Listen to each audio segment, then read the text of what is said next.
Students. तो ये आज मैं एक और क्वेश्चन 22 बैंक रिकॉन्सिलिएशन स्टेटमेंट का लेकर आया हूँ। इसमें आज आप सीखेंगे कि जब कैश बुक की ओवरड्राफ्ट बाकी हो तो किस प्रकार क्वेश्चन लगाएंगे। अभी हमने पीछे आपको डेबिट बैलेंस एज पर पासबुक सिखाया था, तो उसी का सेम आपको ओवरड्राफ्ट बैलेंस एज पर कैश बुक में भी करना है। यानी ओवरड्राफ्ट बैलेंस एज पर कैश बुक और डेबिट बैलेंस एज पर पासबुक, ये दोनों सेम कंडीशन और सेम रूल के अकॉर्डिंग क्वेश्चन लगते हैं। ठीक है, तो हालांकि ये क्वेश्चन छोटा सा है, सिर्फ आपको समझाने के लिए मैं बता दे रहा हूँ। आपको जो पीछे रूल बताया है उसी के अकॉर्डिंग आगे चलना है। ठीक है, तो चलिए देखते हैं क्वेश्चन में क्या दिया हुआ है। 8000 का ओवरड्राफ्ट दर्शा रही है कैश बुक आपकी। ठीक है, 2000 के चेक जमा किए थे जिसका संग्रहण 1 जनवरी 2013 तक नहीं हुआ, तो चेक अगर हमने बैंक में जमा किए हैं तो कैश बुक में प्लस हो जाएगा।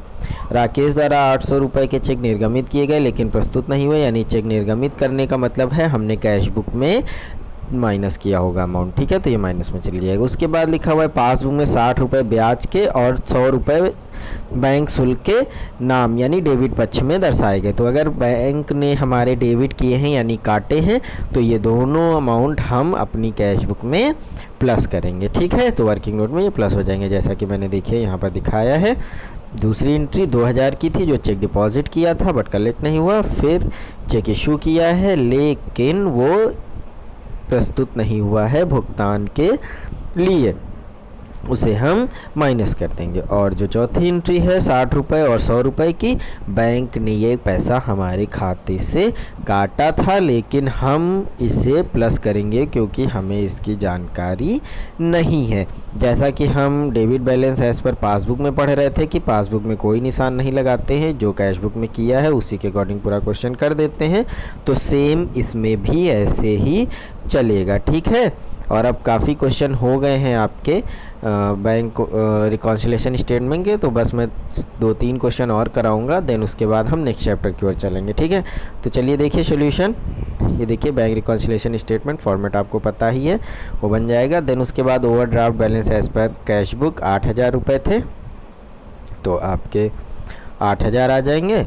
उसके बाद चेक डिपॉजिट हुआ है लेकिन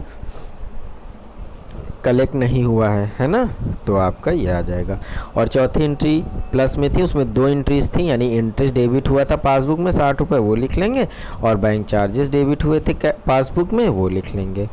ठीक है, फिर आपको जैसे कि पता ही है 2000, 60 और 100 रुपये जोड़ लेंगे तो 2160 आ जाएगा। देन उसके बाद 8000 में 2160 प्लस करेंगे तो 10160 आ जाएगा, 10160 आ जाएगा। ठीक है, उसके बाद हम आगे बढ़ेंगे।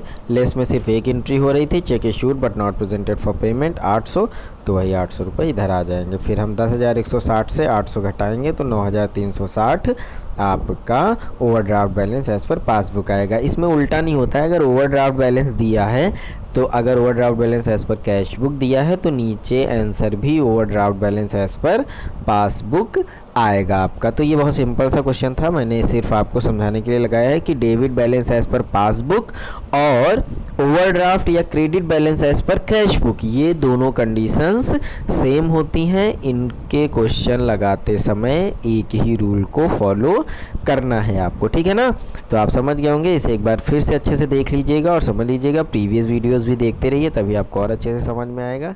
चलिए, गुड बाय।